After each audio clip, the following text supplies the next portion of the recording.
নতুন আঙ্গিকে বাংলাদেশ চীন সম্পর্ক, পিকিং বিশ্ববিদ্যালয়ে ডক্টর ইউনূসের ভাষণ আজ।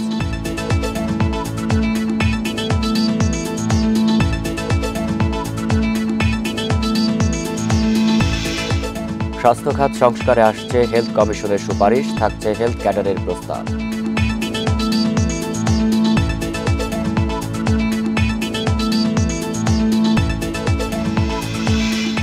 ঈদের আনন্দ ম্লান জুলাই শহীদদের পরিবারে, এখনো কাটেনি স্বজন হারানোর বেদনা।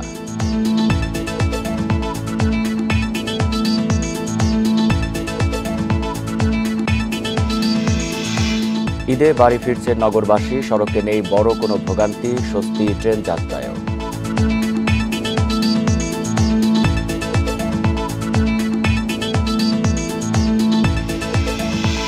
ঢাকাসহ 11 জেলার মৃদু তাপপ্রবাহ রূপ নেবে মাঝারিতে, তাপমাত্রা হতে পারে 39 ডিগ্রি।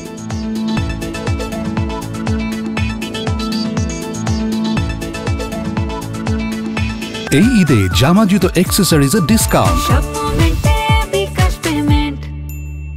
স্বাগত ইন্ডিপেন্ডেন্ট সংবাদে, আপনাদের সাথে আছি আমি আলী আশরাফ। শুনছিলেন শিরোনাম, যাচ্ছি পুরো খবরে। প্রধান উপদেষ্টা অধ্যাপক মোহাম্মদ ইউনূস আজ চীনের পিকিং বিশ্ববিদ্যালয়ে বক্তৃতা করবেন। স্থানীয় সময় সকাল 10টার দিকে তিনি অনুষ্ঠানে যোগ দেবেন। পরে বিশ্ববিদ্যালয় কর্তৃপক্ষ প্রধান উপদেষ্টাকে সম্মানসূচক ডক্টরেট ডিগ্রি প্রদান করবে। 4 দিনের রাষ্ট্রীয় সফরে বুধবার চীন সফরে যান প্রধান উপদেষ্টা। সফরে তিনি দেশটির প্রেসিডেন্ট শি জিনপিংয়ের সাথে বৈঠক করেন। শীর্ষ বৈঠকে বড় পরিসরে কথা হয়েছে তিস্তা প্রকল্প নিয়ে। এর আগে বৃহস্পতিবার বোয়াও ফোরাম ফর এশিয়া সম্মেলনে বক্তব্য দেন প্রধান উপদেষ্টা অধ্যাপক মোহাম্মদ ইউনূস। চীন সফর শেষে আজ তার দেশে ফেরার কথা রয়েছে।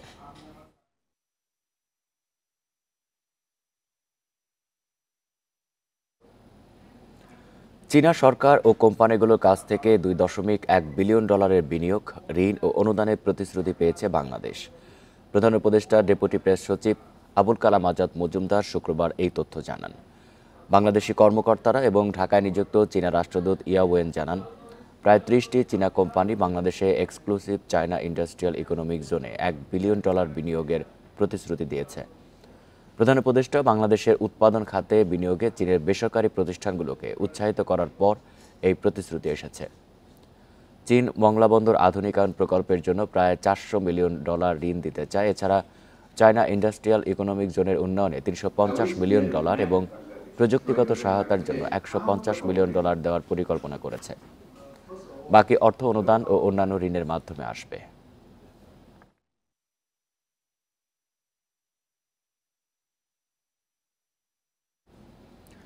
বেইজিংয়ে শি জিনপিং অধ্যাপক ইউনূস শীর্ষ বৈঠকে বড় পরিসরে কথা হয়েছে তিস্তা প্রকল্প নিয়ে।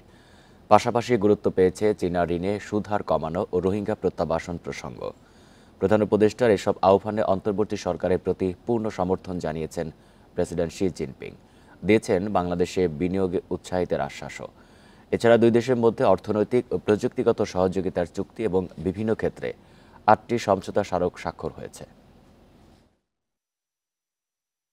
বেইজিংয়ের গ্রেট হল অব দ্য পিপলে চীন বাংলাদেশের 2 শীর্ষ নেতা বৈঠক। শুক্রবার সকালে সেখানে উষ্ণ অভ্যর্থনা পান অন্তর্বর্তী সরকার প্রধান। এরপর শুরু হয় প্রেসিডেন্ট শি জিনপিংয়ের সঙ্গে অধ্যাপক ইউনূসের দ্বিপাক্ষিক বৈঠক। প্রায় 1 ঘণ্টার এই আলোচনায় বিশেষ গুরুত্ব পেয়েছে পানি সম্পদ ব্যবস্থাপনা ও বহুল আলোচিত তিস্তা প্রকল্প। ওয়াটার রিসোর্স ম্যানেজমেন্টের ব্যাপারে কোঅপারেশনের কথা এসছে, সেখানে তিস্তার বিষয়টাও এসছে, তিস্তার এই প্রকল্পের সাহায্যের কথাটাও এসছে।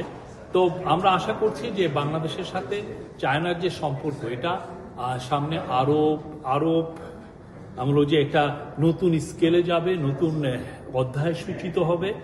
এছাড়া চীনা ঋণের সুদের হার বিষয়েও কথা বলেন প্রধান উপদেষ্টা। সামনে আসে বিনিয়োগ বাড়ানোর প্রসঙ্গ।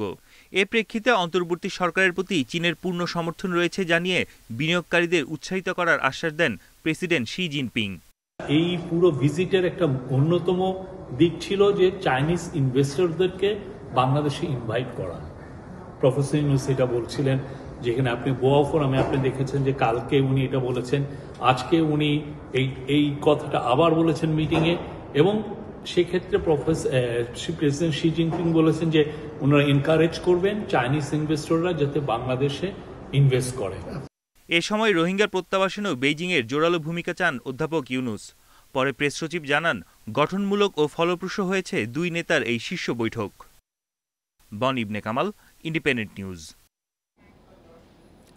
নেপাল, ভুটান ও ভারতের সেভেন সিস্টার্সের সঙ্গে বাংলাদেশের ভূ রাজনৈতিক গুরুত্বপূর্ণ অবস্থান রয়েছে বলে মন্তব্য করেছেন প্রধান উপদেষ্টা অধ্যাপক মোহাম্মদ ইউনূস। বেইজিংয়ের দ্য প্রেসিডেন্সিয়াল চীনা ব্যবসায়ীদের সঙ্গে একটি বিনিয়োগ সংলাপে এই মন্তব্য করেন তিনি। বলেন, নেপাল ও ভুটানের সমুদ্র বন্দর নেই, ফলে আন্তর্জাতিক বাজারে তাদের যদি অবস্থান করতে হয় তাহলে বাংলাদেশের ভেতর দিয়ে যেতে হয়। তাদের পণ্য বাংলাদেশের ভেতর দিয়ে পাঠাতে হয় এবং আনতে হয়। ভারতের 7 রাজ্যকেও বাংলাদেশের সমুদ্র ব্যবহার করতে হবে। এ সময় নতুন বাংলাদেশ গড়ায় চীনা ব্যবসায়ীদের বিনিয়োগের আহ্বানও জানান অধ্যাপক ইউনূস। তুলে ধরেন দেশের বিনিয়োগ বান্ধব নানা সুযোগ সুবিধার কথা। এই আয়োজনের মূল লক্ষ্য বাংলাদেশে ব্যবসা বান্ধব পরিবেশ সম্পর্কে চীনা বিনিয়োগকারীদের ধারণা প্রদান এবং চীনা বিনিয়োগ আকর্ষণ। Nepal, Bhutan, very welcome. They have no access. Nepal, ভুটানের বঙ্গোপসাগরে প্রবেশাধিকার নেই। বিশ্ববাজারে তাদের উপস্থিতি জানান দিতে হলে তা বাংলাদেশের মাধ্যমেই হতে হবে।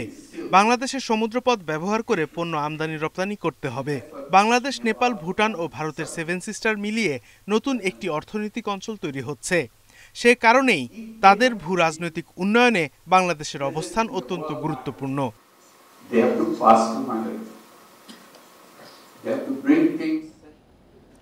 স্বাস্থ্য খাত পরিবর্তনে প্রয়োজন আলাদা কমিশন, যা থাকবে সরকার প্রধানের অধীনে। এমন প্রস্তাব দিচ্ছে স্বাস্থ্য খাত সংস্কার কমিশন। এপ্রিলের দ্বিতীয় সপ্তাহে রিপোর্ট জমা দেবে তারা। থাকছে ভিন্ন বেতন কাঠামো সহ স্বাস্থ্য ক্যাডার গঠন, পাবলিক হেলথ নামে অধিদপ্তর আর যুক্তরাষ্ট্রের আদলে ফুড অ্যান্ড ড্রাগ অর্গানাইজেশনের সুপারিশ। স্বাস্থ্যসেবায় নাগরিক ভোগান্তি কেমন তা সবারই জানা। স্বাধীনতার পর টেকসই কোনো ব্যবস্থাই গড়ে ওঠেনি। এজন্য অপরিকল্পিত উন্নয়নকে দায় দেন অনেকে। স্বাস্থ্য খাত সংস্কার কমিশন মনে করে এই খাতে আমূল পরিবর্তন আনতে হলে আলাদা কমিশন লাগবে, যারা সরাসরি রিপোর্ট করবে সরকার প্রধানের কাছে। এদের অধীনে থাকবে কয়েকটি বিভাগ, ডাক্তারদের প্রশিক্ষণ, চিকিৎসা গাইডলাইন এবং চিকিৎসায় ভুল হচ্ছে কিনা তা মনিটরিং করবে এই কমিশন। আধা খাসরা একটা কমিশন হলো আর অথরিটিটা মিনিস্ট্রির হাতে থাকলো, সচিবালয়ের হাতে থাকলো, তাহলে কিন্তু এটা ফাংশন করবে না। তার মানে এটা একটা পরিপূর্ণভাবে ইন্ডিপেন্ডেন্ট একটা কমিশন থাকতে হবে, শক্তিশালী, যেটা রিক্রুট করতে পারবে, পোস্টিং দিতে পারবে, ট্রান্সফার করতে পারবে এবং যারা প্রমোশনও দিতে পারবে, তাহলে সেটা কাজ করবে বাংলাদেশের ক্ষেত্রে। বাট এখানে কন্ডিশন যেটা, সেটা হচ্ছে যে সমস্ত ধরনের প্রফেশনাল রাজনীতি বন্ধ করতে হবে। আলাদা বেতন কাঠামো সহ স্বতন্ত্র ক্যাডার চালুর প্রস্তাব করেছে কমিশন, যেখানে প্রাইভেট প্র্যাকটিস না করা চিকিৎসকদের জন্য আলাদা বেতনের প্রস্তাব থাকছে। পাবলিক হেলথ, মেডিকেল এডুকেশন সহ 3টি অধিদপ্তর এবং যুক্তরাষ্ট্রের FDA-এর আদলে ফুড অ্যান্ড ড্রাগ অর্গানাইজেশনের সুপারিশ করা হচ্ছে। বেসরকারি হাসপাতালে সেবা মূল্য ঠিক করতে আলাদা বিভাগ এবং 10 ভাগ রোগীকে বিনামূল্যে সেবার প্রস্তাবও থাকছে। সার্বজনীন, সহজলভ্য এই ধরনের সেবা যাতে দেওয়া যায়, তার জন্য আমরা সুপারিশ দেব। এই জন্য যেটা দরকার, তাহলে আমাকে দেশের যাদের সেবার প্রয়োজন তাদের সবার কাছে পৌঁছাতে হবে, এবং পৌঁছালেই হবে না, তাদেরকে মানসম্পন্ন সেবা দিতে হবে এবং তাদের সামর্থ্যের মধ্যে দিতে হবে। কারো যদি অর্থ না থাকে তাকে আমি সেবা দেবো না তা না, তাকে সেবা দিতে হবে। জেলা এবং উপজেলা পর্যায়ে আধুনিক চিকিৎসা ব্যবস্থা রাখার বিষয়েও নজর দিয়েছে কমিশন। এছাড়া স্বাস্থ্যকর্মীদের দলীয় রাজনীতি বন্ধে বিদ্যমান আইন প্রয়োগের সুপারিশ করা হবে। Hasan Misba, independent News, Dhaka. নির্বাচন প্রক্রিয়ার মাধ্যমে দেশের মানুষের মধ্যে স্বস্তি ফিরবে বলে মনে করেন বিএনপির যুগ্ম মহাসচিব শহীদউদ্দিন চৌধুরী অ্যানি। শুক্রবার সন্ধ্যায় লক্ষ্মীপুরে জেলা মহিলা দলের আলোচনা ও ইফতার অনুষ্ঠানে তিনি একথা বলেন। অ্যানি আরও বলেন, শেখ হাসিনার নেতৃত্বে যেভাবে অত্যাচার হয়েছে, ভোট ছাড়া ক্ষমতায় থেকে দুর্নীতি ও দুঃশাসন তৈরি হয়েছে, এর বিচার দ্রুত হওয়া দরকার। বলেন, বেগম খালেদা জিয়াকে মিথ্যা মামলা দিয়ে জেলখানায় রেখেছে আওয়ামী লীগ। এখনও দেশে গণতন্ত্রের ভিত নষ্ট করতে ষড়যন্ত্র চলছে উল্লেখ করে নেতাকর্মীদের সজাগ থাকার আহ্বান জানান তিনি। আমাদের সবার প্রত্যাশা এখানে যে দেশে একটা স্বাভাবিক নির্বাচন হবে, দেশে একটা স্বাভাবিক নির্বাচন হবে, নির্বাচন হলে অন্তত জনমনে একটা স্বস্তি আসবে, যে স্বস্তিটা এখন পর্যন্ত এই দেশের মানুষের কাছে আসে নাই। স্বস্তিটা খুব জরুরি, খুব প্রয়োজন। বাংলাদেশ যে সংবিধানের মধ্য দিয়ে চলছে তা মানুষের আকাঙ্ক্ষা ধারণ করে না বলে মন্তব্য করেছেন জাতীয় নাগরিক পার্টির সদস্য সচিব আক্তার হোসেন। এজন্য নতুন সংবিধান প্রণয়নের দাবি তার। শুক্রবার বিকেলে রংপুর জেলা পরিষদ কমিউনিটি সেন্টারে ইফতার ও দোয়া মাহফিল অনুষ্ঠানে এসব কথা বলেন আক্তার হোসেন। বলেন, সংসদ ও গণপরিষদ নির্বাচনকে মুখোমুখি দাঁড় করানোর যৌক্তিক কারণ নেই। দেশকে মেরামত করতে হলে অবশ্যই জুলাই গণহত্যাকারী আওয়ামী লীগকে বিচারের মুখোমুখি করতে হবে। এ সময় দ্রুত গণপরিষদ নির্বাচনের দাবি জানান এনসিপি নেতা। বর্তমানে বাংলাদেশ যে সংবিধানের মধ্য দিয়ে পরিচালিত হচ্ছে, সেই সংবিধান বাংলাদেশের মানুষের আকাঙ্ক্ষাকে ধারণ করতে ব্যর্থ হয়েছে। এদেশের মানুষের অর্থনৈতিক অধিকারের স্বীকৃতি এই সংবিধান দিতে ব্যর্থ হয়েছে। প্রধানমন্ত্রীকে এমনভাবে ক্ষমতায়ন করা হয়েছে যার ভিতর দিয়ে সাংবিধানিক প্রক্রিয়াতে একজন প্রধানমন্ত্রী এদেশের স্বৈরাচারী হয়ে ওঠার সুযোগটা পায়। সে জায়গায় আমরা মনে করি বাংলাদেশের বর্তমান প্রেক্ষাপটে একটি নতুন সংবিধানের বাস্তবতা রয়েছে। নির্বাচনের পর জুলাই গণহত্যার বিচার ও সংস্কার চলমান রাখার নিশ্চয়তা নেই বলে মন্তব্য করেছেন জাতীয় নাগরিক পার্টির আহ্বায়ক নাহিদ ইসলাম। শুক্রবার সন্ধ্যায় সিরাজগঞ্জের বিজয় সৌধ চত্বরে নাগরিক পার্টির ইফতার মাহফিলে ভার্চুয়ালি যুক্ত হয়ে তিনি একথা বলেন। নাহিদ ইসলাম বলেন, সংস্কারের মাধ্যমে রাষ্ট্রের মৌলিক পরিবর্তন আনতে হবে, কারণ সংস্কার, বিচার ও পরিবর্তনের জন্যই ছাত্র জনতার গণ অভ্যুত্থান হয়েছে। তবে একটি পক্ষ সংস্কার ও বিচারকে পাশ কাটিয়ে নির্বাচনের দিকে যেতে চাচ্ছে। জাতীয় নাগরিক পার্টির পক্ষ থেকে সবাইকে ঐক্যবদ্ধ থাকার আহ্বান জানিয়ে তিনি আরও বলেন, বিদ্যমান আইনের মধ্যেই দ্রুত সময়ে সংস্কার ও বিচার করতে হবে। গণ অভ্যুত্থান সহ গত 15 বছরে যে ধরনের অন্যায়, নিপীড়ন, নির্যাতন চলেছে এবং এই জুলাই আন্দোলনে যে হত্যাকাণ্ড চলেছে, এর যদি বিচার ছাড়াই আমরা একটি নির্বাচনের দিকে আগাই, তাহলে সেই নির্বাচন পরবর্তী সময়ে এই বিচার কতটুকু চলমান থাকবে এই নিশ্চয়তা আমাদের নেই। ঢাকা উত্তর সিটি কর্পোরেশনের গরিব দুস্থদের বরাদ্দের টাকা গেছে সচ্ছলদের পকেটে। ভুয়া নম্বরের বিপরীতে তুলে নেওয়া হয় টাকা। এ বিষয়ে কিছু জানেন না দাবি করে অর্থ বিতরণ কর্মকর্তারা বলছেন, তালিকা দেওয়া হয়েছে ডিএনসিসি প্রশাসকের দপ্তর থেকে। তবে এ বিষয়ে প্রশ্ন করা হলে কোনো সদুত্তর দেননি প্রশাসক। 2,80,00,000 টাকা বিতরণে এমন অনিয়মকে পতিত সরকারের দুর্নীতির পুনরাবৃত্তি বলছে টিআইবি। ঢাকা উত্তর সিটির 24 নম্বর ওয়ার্ডে চলছে গরিব দুস্থদের ঈদের টাকা বিতরণ। টাকা নিচ্ছেন মোহাম্মদ শামীম নামে এক ব্যক্তি। একটি রাজনৈতিক দলের এই কর্মী নিজেকে দুস্থ দাবি করেন। বেকার, সব কিছু আমার উপরে, ছেলে মেয়ের লেখাপড়া। তার ঠিকানা ধরে অনুসন্ধান চালায় ইন্ডিপেন্ডেন্ট টেলিভিশন। তেজগাঁও এলাকার এই বাসিন্দার টেইলার্সের দোকান রয়েছে, যা পরিচালনা করেন তার স্ত্রী। শামীম নিজেও একজন ব্যবসায়ী, ছেলে চাকরি করেন বেসরকারি প্রতিষ্ঠানে। উনি এই যে দোকানেই কাজ করে আমার সাথে শেয়ারে, এবং টুকিটাকি বাঙ্গারি ব্যবসা করে, এছাড়া আর কিছুই না।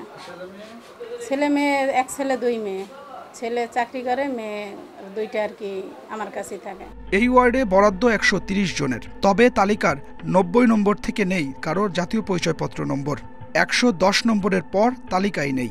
এ বিষয়ে কিছু জানেন না ওয়ার্ড সচিবও। এগুলো তো আমরা বলতে পারবো না, এতগুলো ফোন নম্বর তো আমাদের কাছে নাই। আমরা প্রশাসন স্যারের কাছ থেকে যে লিস্ট আমাদেরকে দেওয়া হয়েছে, আমরা সেই অনুপাতে আমরা করে দিচ্ছি। তালিকায় থাকা রহমতুল্লাহ 31 নম্বর ওয়ার্ড থেকে বরাদ্দের টাকা পেলেও তিনি থাকেন অন্য ওয়ার্ডে, করেন বেসরকারি চাকরি। ঢাকা উত্তর সিটি কর্পোরেশন থেকে গরিব দুস্থদের যে টাকা দেওয়া হচ্ছে 31 নম্বর ওয়ার্ডের তালিকায় আমাদের নজর গেল। এখানে দেখা যাচ্ছে একটি নম্বর দিয়ে 5 জন সিটি কর্পোরেশন থেকে টাকা তুলেছেন। নম্বরটিতে যোগাযোগ করা হলে তিনি নিজেকে ফরিদপুরের বাসিন্দা পরিচয় দেন। কিছু জানেন না সিটি কর্পোরেশনের বরাদ্দের বিষয়ে। আমি ফরিদপুরে থাকি। আপনি কি ঢাকা উত্তর সিটি কর্পোরেশনে কোনো আবেদন করেছিলেন টাকার জন্য? না, আমি আবেদন করিনি। এটা মনে হয় ভুল হয়েছে আর কি নাম্বার। 29 নম্বর ওয়ার্ডে অনিয়মের চিত্র আরও ভয়াবহ। 32 নম্বর ওয়ার্ডের জেনেভা ক্যাম্পের বাসিন্দাদের দেয়া হয়েছে 29 নম্বর ওয়ার্ডের দুস্থদের সব টাকা। 20 নম্বর ওয়ার্ডের 130 জনের বিপরীতে তালিকা করা হয় 107 জনের। অসম্পূর্ণ তালিকার ব্যাখ্যা দিলেন ওয়ার্ড সচিব। 23 জন বাকি আছে। 23 জন কে পাঠাবে? 23 জন প্রশাসক যে নাম দিবে ওটা আমরা করে দিব। উত্তর সিটির 54 ওয়ার্ডের প্রায় প্রতিটিতেই এমন অনিয়ম। 7,020 পরিবারের 2,80,00,000 টাকা বরাদ্দের আদেশ হয় 13ই মার্চ। 17ই মার্চ চেক ইস্যু হলেও টাকা দেওয়া শুরু হলো ঈদের ছুটির মধ্যে। সিটি কর্পোরেশনের একাধিক কর্মকর্তা জানান, তালিকা দেয়া হয়েছে প্রশাসকের দপ্তর থেকে। এ নিয়ে প্রতিবাদও জানান বাসিন্দারা। যদি লেখা থাকে দুস্থ, তাহলে বিতরণও হইব দুস্থর উপর। সে দুস্থ সাধারণ জনগণ, সে না জামাতি ইসলাম, না বিএনপি, না আওয়ামী লীগ, না অমুক সেমক তুমক। কিন্তু এখানে কি হইতেছে? আমি কি করব না, এটা আপনার দায় এড়াইতে পারেন। তালিকার বিষয়ে কোনো কথা না বলে প্রশাসক জানান, কোনো সচ্ছল ব্যক্তি টাকা পেলে ব্যবস্থা নেওয়া হবে। আগে শুনে কি আছে, কি অনিয়মতা আগে দেখে তদন্ত করা হবে, তদন্ত করে অবশ্যই ব্যবস্থা নেওয়া হবে। এখন আপনাদের সাংগঠনিকতা অনুযায়ী যদি অনিয়ম করতে চান করবেন, না করতে চাইলে নাই। দুস্থদের টাকা 9/6 মেনে নেওয়া যায় না মন্তব্য করে টিআইবি বলছে, এখনো দুর্নীতির চর্চা থেকে বের হওয়া সম্ভব হয়নি। সেই কর্তৃত্ববাদী চর্চা, সেই দুর্নীতির চর্চা, সেই অনিয়মের চর্চা, সেই প্রতারণামূলক যে আচরণ এবং রাষ্ট্রসত্ত্বের সম্প্রদায় যে ধরনের আত্মসাতের ঘটনা ঘটছে, এটি কোনো অবস্থায় গ্রহণযোগ্য নয়। এখানে ঢাকা উত্তর সিটি কর্পোরেশনের সর্বোচ্চ কর্তৃপক্ষ অর্থাৎ প্রশাসক থেকে শুরু করে যারা জড়িত তাদের সকলেরই জবাবদিহিতা প্রয়োজন বলে আমি মনে করি। অন্য কেউ যেন প্রকৃত দুস্থদের ঈদের আনন্দ ম্লান করতে না পারে সে বিষয়ে সতর্ক থাকার তাগিদ বিশেষজ্ঞদের। Adilur Rahman, independent News, Dhaka. এবার ট্রেনে বাড়ি ফেরায় নেই চিরচেনা ভোগান্তি। যাত্রীর চাপ থাকলেও টিকিট ছাড়া কেউ স্টেশনে ঢুকতে না পারায় স্বস্তি ছিল। শুক্রবার সকাল থেকে সময়সূচি মেনেই রাজধানী ছেড়েছে প্রায় সব ট্রেন। নির্বিঘ্ন এই যাত্রায় সবার মাঝে ছিল উচ্ছ্বাস আর স্বস্তি। শহুরে কর্মব্যস্ততা সরিয়ে রেখে ঈদ উদযাপনে বাড়ি ফিরছেন নগরবাসী। 9 দিনের লম্বা ছুটি, তাই শুক্রবার ছুটির দিনে কমলাপুর রেল স্টেশনে বাড়তি চাপ। তবে ছিল না সেই চিরচেনা ভোগান্তির চিত্র। সময়সূচি মেনেই সকাল থেকে ছেড়েছে ট্রেন। টিকিট ছাড়া কোনো যাত্রীকেই ঢুকতে দেওয়া হয়নি প্ল্যাটফর্মে। সে কারণেই এবারের ঈদযাত্রা প্রায় ঝামেলাবিহীন। আমি বৃহস্পতিবারটা ট্রাই করেছিলাম, ওইটা হয় নাই, তো অনেক চেষ্টার পরে আজকেটা পেয়েছি। খুবই ভালো লাগছে যে বাসায় যাবো, সবার সঙ্গে দেখা করব। বাড়িতে সবাই থাকে, বাবা মা সাথে ঈদ কাটানোর জন্যই এই কষ্ট করে বাড়িতে যাচ্ছে। সবার সাথে ঈদ কাটাবো, আনন্দটাই আলাদা। অনেক ভালো লাগছে ঈদ যাত্রা, আর আমার মনে হয় কোনো ভোগান্তি নাই এবার, গতবারের তুলনায় অনেক ভালো। অনলাইনের টিকিট যুদ্ধে জয়ী হয়ে যারা গন্তব্যে রওনা হতে পেরেছেন তাদের চোখে মুখে ছিল বিশেষ আনন্দ। ডেফিনেটলি পরিবারের জন্যই যাওয়া। লাস্ট 2-3 বছর ধরে যেতে পারিনি বিভিন্ন কারণে, বাবুও তখন ছোট ছিল, তো এবার ও একটু বড় হয়েছে। টিকিট আপনার 100% অনলাইন দিয়ে দিছে, তো যারা করতে পারছে তারাই যেতে পারতেছে। আর এমনিতে ব্ল্যাকার যে যারা ছিল এখন অনেক কমে গেছে আগের থেকে। আমরা ইনশাল্লাহ কাটতে পারছি টিকিট অনলাইনে। সব মিলিয়ে মনে হচ্ছে যে এবার অন্যান্য বছরের তুলনায় মানে রিলেটিভলি একটু স্বস্তি আছে জার্নি। এদিকে স্টেশন কর্তৃপক্ষ বলছে, যাত্রা নির্বিঘ্নে নেওয়া হয়েছে সব ধরনের ব্যবস্থা। সে কারণেই নেই কোনো শিডিউল বিপর্যয়। প্রবেশ পথে 3 স্তরে চেকিং করতেছি, যাতে টিকিট যার ভ্রমণকার এটা নিশ্চিত করা যায়। এর পরবর্তীতে ট্রেনে ওঠার পরেও ট্রেনেও চেকিং আছে, গন্তব্য স্টেশনেও চেকিং আছে। এবারের ঈদযাত্রায় ট্রেনে দিনে গড়ে রাজধানী ছাড়ছেন 50 থেকে 60 হাজার যাত্রী। Adilur Rahman, independent News, Dhaka. Terminal থেকে সময় মতোই ছাড়ছে বাস। নির্বিঘ্নে যাত্রা করতে পারছেন বিভিন্ন রুটের ঘরমুখী মানুষ। তবে ময়মনসিংহ রুটের যাত্রীদের কিছুটা অপেক্ষা করতে হয় শুক্রবারে। এই রুটে মহাসড়কের কিছু জায়গায় গাড়ির ধীরগতির কারণে এই পরিস্থিতি তৈরি হয়। বেসরকারি চাকরিজীবী নওরিন দিয়া ময়মনসিংহ যাওয়ার উদ্দেশ্যে মহাখালী বাস স্ট্যান্ডে পৌঁছান ভোর 5:30টায়। সকাল 9টা পেরিয়ে গেলেও বাসে উঠতে পারেননি তিনি। তার মতোই অপেক্ষার প্রহর গুনতে হয় ময়মনসিংহ রুটের যাত্রীদের। ভোর 5:30টায় বের হয়েছি, বাট জ্যামের কারণে গাড়ি এখনো ঢুকতে পারছে না। আমরা টিকিট পেয়েছি অনেকক্ষণ দাঁড়িয়ে থাকার পরে, বাট গাড়ি নাই এখন। রোনা বলতেছে ময়মনসিংহ থেকে বাস আসবে, তারপর বাস ছাড়বে। দাঁড়ায় থাকা, তারপরে অবশেষে টিকিট কাটা, প্লাস গাড়ির জন্য ওয়েট করা, সবকিছু মিলিয়ে একটু কষ্ট হলেও ভালো লাগছে এই ভেবে যে ফ্যামিলির সঙ্গে ঈদ করতে পারবো। ঢাকা ময়মনসিংহ মহাসড়কের কিছু জায়গায় যানজটের কারণে নির্দিষ্ট সময় পৌঁছাতে পারেনি বাসগুলো। তবে এই রুট বাদে প্রায় সব জেলার যাত্রীরা বাস পেয়েছেন নির্দিষ্ট সময়েই। কল্যাণপুর, গাবতলী, মহাখালী সহ অন্যান্য টার্মিনালে যাত্রীর চাপ বাড়লেও ভোগান্তি তেমন ছিল না। কোনো কোনো কাউন্টারে যাত্রীও ছিল খুবই কম। উত্তরের জেলা রাজশাহী, রংপুর, নাটোর, বগুড়া সহ কুষ্টিয়া, চুয়াডাঙ্গা, যশোর ও খুলনার টিকিট আগাম বিক্রি হওয়ায় ছিল না কোনো ঝক্কি ঝামেলা। বাইবেল থেকে চন্দ্রা পর্যন্ত এক ঘন্টার মতো একটু লেট আছে, জাম আছে এই। তবে আমাদের লেট নেই, আমাদের রিজার্ভ গাড়ি আছে, আমরা সেভাবে সঠিক সময় পার করছি। গাড়ির লেটের কারণে ওই যে ওই দিকটা আসতে একটু লেট হইলে বাইবেল এদিকে এই, এছাড়া আর কোনো, এই যে কাউন্টার ফাঁকা, যাত্রী আইতেছে যাইতেছে টাইম টু টাইম। বাস কাউন্টারের কর্মীরা জানিয়েছেন এবার ঈদের ছুটি লম্বা হওয়ায় যাত্রীরা বাড়ি যাওয়ার সময় পেয়েছেন, তাই সেভাবে চাপ পড়েনি। এছাড়া পদ্মা সেতুর কারণে নতুন বেশ কিছু বাস কাউন্টার ও বাস সার্ভিস চালু হওয়ায় গাবতলী, মহাখালীর মতো টার্মিনালেও চাপ অনেকটাই কমেছে। Buddhadeb Kundu, independent News, Dhaka. রাজধানী ঢাকা, খুলনা, রাজশাহী সহ 11 জেলায় বইছে মৃদু তাপপ্রবাহ, যা আজ থেকে মাঝারি তাপপ্রবাহের রূপ নেবে। পশ্চিম, মধ্য ও উত্তরাঞ্চলে তাপমাত্রা পারদ উঠতে পারে 39 ডিগ্রি সেলসিয়াসে। আবহাওয়া অধিদপ্তরের পূর্বাভাস বলছে এপ্রিল জুড়েই থাকতে পারে তীব্র তাপপ্রবাহ।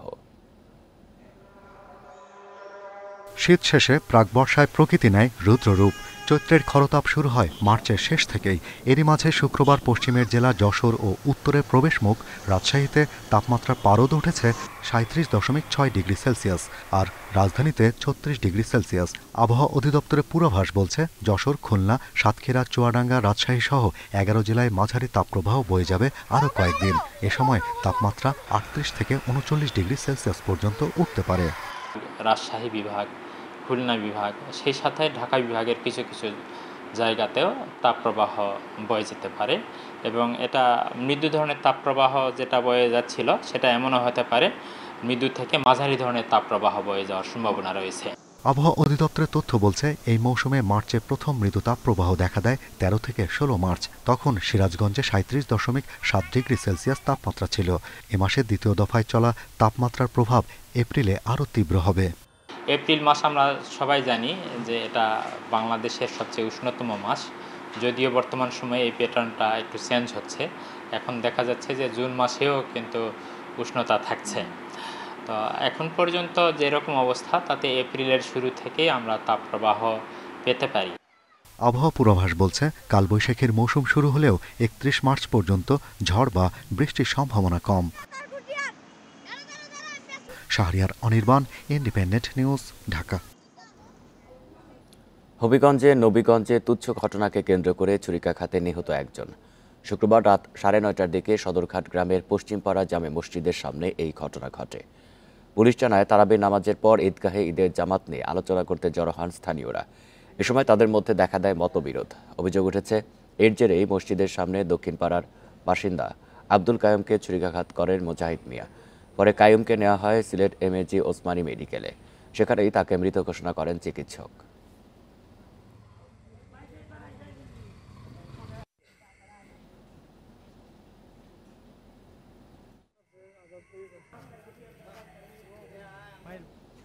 হবিগঞ্জে চুরির অপবাদে এতিমখানার এক শিশুকে খুঁটিতে বেঁধে মারধরের অভিযোগ উঠেছে ওই প্রতিষ্ঠানেরই পরিচালনা কমিটির এক সদস্যের বিরুদ্ধে।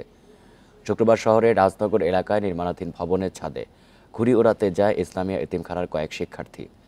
এ সময় ভবনের এক নির্মাণ শ্রমিক চুরির অভিযোগে আটক করে শিক্ষার্থী নাইম হাসানকে। পরে শিশুটিকে মারধর করে ওই ভবনের মালিক এতিমখানার পরিচালনা কমিটির সদস্য নুরুল হক।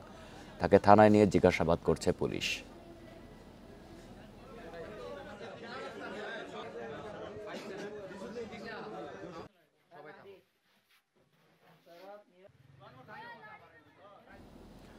নিষেধাজ্ঞার মধ্যেও লক্ষ্মীপুর ভোলা নৌরুটে ঈদ সময়ে অদক্ষ চালক দিয়ে চলছে স্পিডবোট। লাইফ জ্যাকেট পরা বাধ্যতামূলক করা হলেও তা মানছেন না যাত্রীরা। এই কারণে যে কোনো সময়ে বড় দুর্ঘটনার শঙ্কা করছেন অনেকে। তবে বিআইডব্লিউটি এর কর্মকর্তারা জানিয়েছেন এই নৌরুটে শৃঙ্খলা ফিরিয়ে আনতে চেষ্টা চলছে। ঘূর্ণিঝড় ও প্রাকৃতিক দুর্যোগে আগামী 7 মাস স্পিডবোট সহ ছোট নৌযান চলাচলে নিষেধাজ্ঞা জারি করে বিআইডব্লিউটিএ। তবে তা মানা হচ্ছে না। ঈদ উপলক্ষে রাত দিন চলছে এসব অবৈধ নৌযান। এতে করে বড় ধরনের দুর্ঘটনার আশঙ্কা রয়েছে। আর প্রত্যেকটি স্পিডবোটে যাতায়াত করছে 10 থেকে 12 জন যাত্রী। তাদের কাছ থেকে নির্ধারিত ভাড়ার চেয়ে 1 থেকে 200 টাকা অতিরিক্ত নেওয়ার অভিযোগ আছে। এখন আল্লাহর মতো নদী ঠান্ডা আছে, আমরা 10 জন নিয়ে আসছি, 300 টাকা করে ভাড়া ভোলা থেকে আসতে।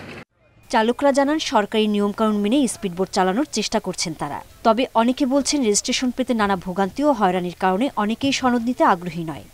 যারা ভালো আছে, যারা সবসময় এইগুলো নিয়ে ড্রাইভিং করে এগোরে দিয়ে যাতায়াত বেশি করি আর কি। পুলিশ আছে, ওনারা যেভাবে বলে আমরা ওইভাবে ওনাদের নির্দেশ মানে চলাফেরা করি। বিআইডব্লিউটিএ জানায় এরই মধ্যে বেশ কয়েকটি স্পিডবোট রেজিস্ট্রেশন করা হয়েছে। চালানো হচ্ছে ভ্রাম্যমাণ আদালতের অভিযান।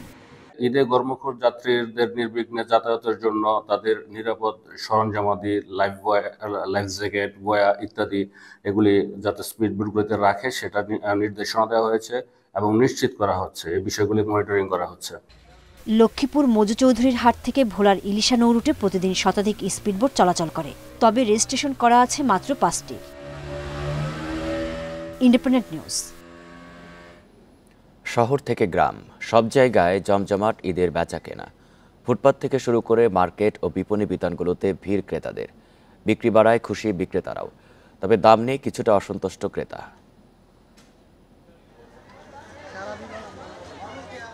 ঈদের কেনাকাটায় ভিড় বেড়েছে চট্টগ্রামের মার্কেটগুলোতে। ফুটপাত থেকে শুরু করে শহরের প্রতিটি মার্কেটে গভীর রাত পর্যন্ত এমন ভিড়। ঈদ ঘিরে বিক্রি ভালো বলছেন বিক্রেতারা। বাচ্চার জন্য দেখতে আসলাম, আর আমার নিজের জন্য দেখতে আসলাম, পরিবারের জন্য দেখতে আসলাম। ফাউন্ডেশনের ইয়া কিনবো, কাজল কিনবো, তারপরে নেল পালিশ কিনতে আসছি। শপিং আমার জন্যই করছি, শার্ট নিছি, তারপর হচ্ছে যে টি শার্ট নিছি আর কি।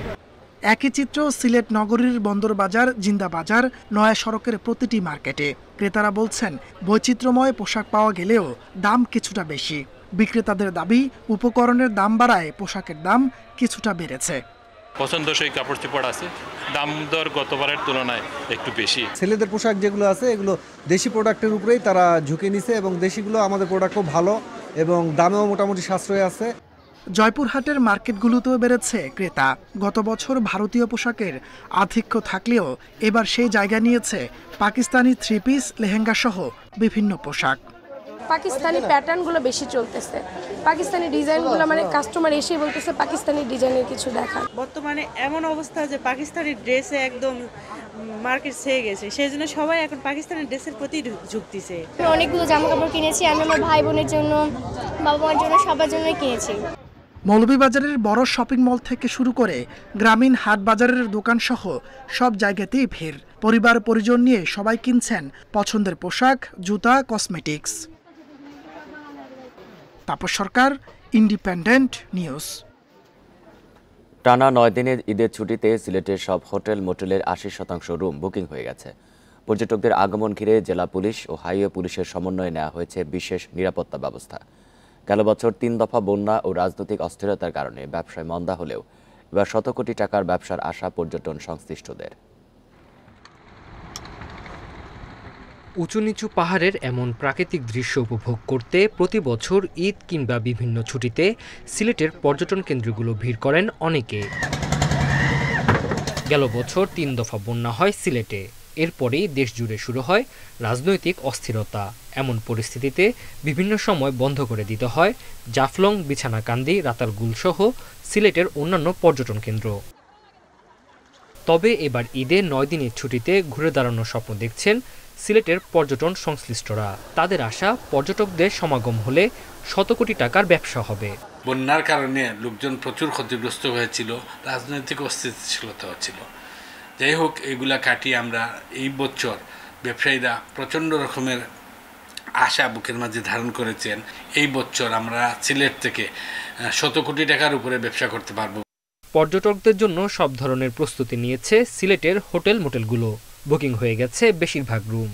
অতিথিদের সেবা আরও নিশ্চিত করার লক্ষ্যে আমরা এবার আরও 33 রুমস বাড়িয়েছি, যেখানে এখন আমরা আমাদের টোটাল রুম হচ্ছে 131টি রুম। তো বিদেশি প্লাস আমাদের যে আগত অতিথিদের জন্য যেন যারা বড় গ্রুপ বুকিংও আসে সেক্ষেত্রে যেন তারা কমফোর্টেবলি থাকতে পারে। পর্যটকদের নিরাপত্তায় সমন্বিত উদ্যোগের কথা জানালেন ট্যুরিস্ট পুলিশ। পর্যটন স্পটের তুলনায় আমাদের জনবল অনেক কম, তার মধ্যে আমাদের যানবাহনের সমস্যা রয়েছে। হ্যাঁ, আমরা একসাথে সব স্পটে আমরা পর্যাপ্ত ফোর্স মোতায়েন করতে পারি না। এক্ষেত্রে আমরা জেলা পুলিশের সাথে আমরা সমন্বয় করব, যাতে জেলা পুলিশ আমাদেরকে সহযোগিতা করে।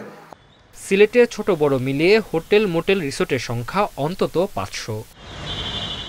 Independent news. এই ছিল এখনকার সংবাদে। ইন্ডিপেন্ডেন্ট টেলিভিশনের সব খবরের আরও বিস্তারিত জানতে চোখ রাখুন ফেসবুক, ইউটিউব এবং এক্সে। ধন্যবাদ সবাইকে।